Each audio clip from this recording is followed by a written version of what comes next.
Welcome to STEM Reading Leaf. My name is Peggy and I am a rising senior. So sit back, relax, and enjoy as we get into the story for today. Alrighty, everybody. I hope you're all doing well. We're going to come back to the second chapter of this Science Ninjas book. And this is chapter 2 of many parts. So if you haven't gone back to watch the first chapter, go ahead and do that. And we will get a roll on. So, chapter 2, Between a Wedge and a Hard Place. Lumix torch. Ooh, treasure chest. The walls are made of heavy stone, except for this part. Looks like steel. Give it a knock. Is there an echo? Thunk, thunk. Sounds pretty thick, but there's something behind it. The way out is probably through the steel sheet. Don't have to tell me twice. Gong. Well, that didn't work, but at least I got the chest open. Two triangles. They look like cake slices made out of diamond. They look sharp. Those are wedges. It's all making sense now.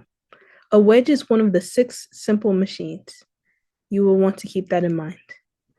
Machines, like robots? Simple machines don't have power sources, but they redirect force and use mechanical advantage to make work seem easier. A wedge is just 2 inclined planes stacked against each other. And like an inclined plane, a wedge redirects applied force. When you apply a force to the broad end, the wedge pushes at right angles to the inclined planes. If May pounded a big wedge, we could apply substantial force to the steel sheet and pierce right through. But this wedge is too small. We can't apply enough force. Glow ink marker. But we could use the diamond wedges to carve a bigger wedge out of this titanium base. And I'm guessing you're not going to be the one carving this thing. Well, that just wouldn't be an efficient use of our personnel. I'll supervise. We'll make our wedge wide enough that May can hit it hard, but it needs to be as long as possible. We measure a wedge's mechanical advantage by its length divided by its width. It's just like an inclined plane. The longer the wedge, the better the mechanical advantage. It's obvious the sharper the wedge, the easier it cuts through something. Looks good. Hold the wedge with the pointy end against the steel so May can drive it in. May, I used my shirt to cushion the place where you punch. That way it won't hurt your hand. Thanks. Pow! You punched right through it, May. Groovy. Oh, I want to go out first. See any sandwiches out there? Not yet. And because chapter 2 is so short, we will continue with chapter 3. But the main point of chapter 2 was to look at the simple machine of a wedge. And remember, its mechanical advantage is its width over its length. And the sharper it is, the easier it will be to break through something. So moving on to chapter 3, natural born lever pullers. Take the wedges, they'll come in handy later. Our wedges split. Oopsie, I got kitty litter on your shiny things. Tar cannon. Forget the diamonds. We gotta follow that kitty. Good call, Carlos. Let's keep our eyes on the prize. Let's figure out what we have to do. Incline plane. Piece of cake. Carlos, wait. Oops. Oof, plunk. You've probably guessed, but that wasn't an inclined plane. Since it didn't reach the other side, it's a lever. Buddy, you gotta be more careful. Yeah, I can be pretty stupid when I'm angry. When I'm hungry. Class 1 lever. A lever has 4 parts. The first is the arm. Second is the fulcrum. The arm rotates around. So the fulcrum is that circle in the middle, just so y'all know. Third is the load, something the arm lifts. And fourth, on the other end, an applied force. Class one lever, force one end, fulcrum and middle load on other end. So such as a seesaw, a hammer's claw, or a crowbar. And this just makes it easier to push one force on the other side up or down. Problem was there wasn't any force to hold you up. You were right. You were right there. Why don't you step on the other end? Carlos weighs 6 times as much as I do. He'd still fall and I'd go flying. But if we move the fulcrum, we get different results. Genetically modified humans have much denser body mass than ordinary humans. I'm 6 times farther away from the fulcrum than Carlos. We balance out even though he weighs 6 times as much as me.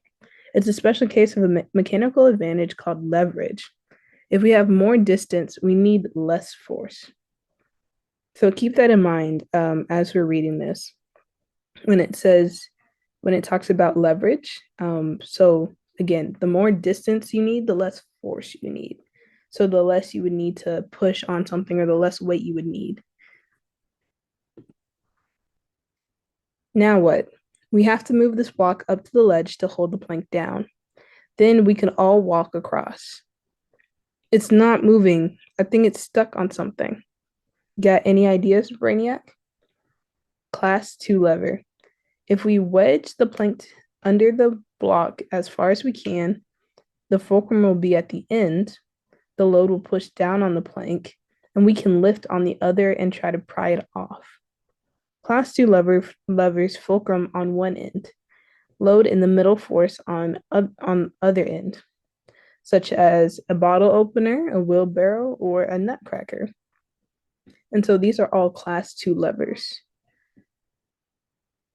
Since we wedge the plank under the block, is it a lever or a wedge? It's both. Sometimes that combines more than one simple machine is something that combines more than one simple machine is a compound machine. So in this case, they are wedging the plank under the box and then using that plank as a lever by pushing down to get the box to move. Nice, May. And they got it to move. There's a chain attached to the bottom, and there's a metal bar. We can use it as a fulcrum. We can attach the chain to that hook up there. For a class 3 lever, then we lift the block up, pulling up the bar. So with your force going up and your block with a chain on the hook connected to that line, you can push up to make it easier to bring that block up. So class 3 levers, fulcrum on one end, force in middle load on other end. So such as a fishing pole or a broom, where you use the force in the middle to help you do whatever it is that you are trying to accomplish. So whenever you pull up on a fishing line, you're catching the fish, which is using a class 3 lever, or with the broom. So that bend you get is that force that you're using. And the chain isn't long enough. What if we put the metal rod in one of those holes? Then we use it as a fulcrum and lift the block up. But which hole do we use? I say the one closest to the block. Then we have the most distance between the force and the fulcrum. With simple machines, we can use less force over longer distance. That's mechanical advantage. Clink.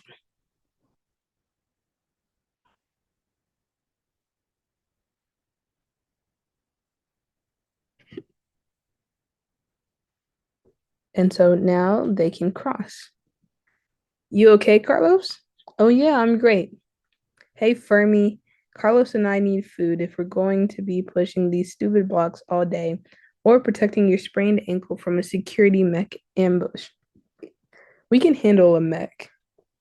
What if it's more than one? We'll cross that bridge when we get there. And that is the end of chapter 3. And so, as a little review, we have your regular lever. And so, your regular lever is what uses just a typical force. So, you have one weight on one side and another weight on the other. And so, it's more like your seesaw, right?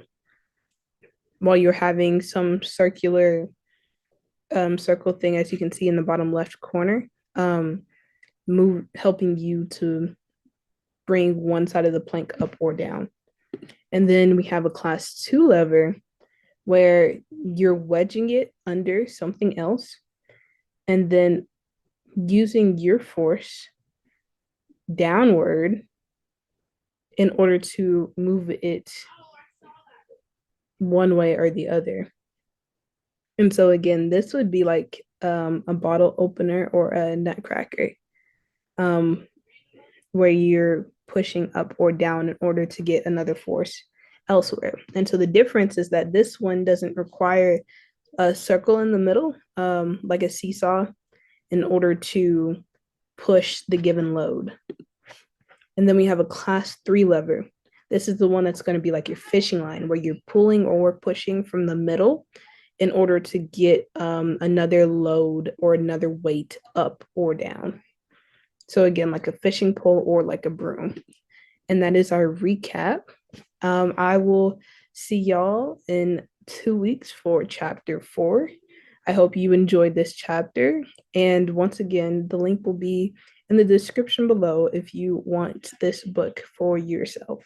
And you can get it on Amazon through Kindle, or you can get it as a hardcover. And so the way that you can practice this at home is if you get some, you can say, let's see, you can get some pipe cleaners and make them into like a plank, right? And then add one pipe clean or get pipe cleaners and twist a lot of them together and then put one pipe cleaner on its end and then make like a mini fishing rod. And so as you then you put a weight on the end of your fishing rod and then you put your force moving up. And that's the way that you can make like a class 3 lever at home. And you can make a lot of these things, whether it's the levers or the wedges, you can make them on your own with pipe cleaners, Legos, and just things that you can find around the house. And then like for a lot of your weights, if you're making it on a mini scale or making it smaller, you can use simply like a coin that you see, right? And so challenge yourself this week to find those levers and those wedges in your house. And I will see you in 2 weeks. I hope you enjoyed this story. And I hope you come back for the next STEM Reading Leaf meeting. So have a good night. And I'll see you in 2 weeks.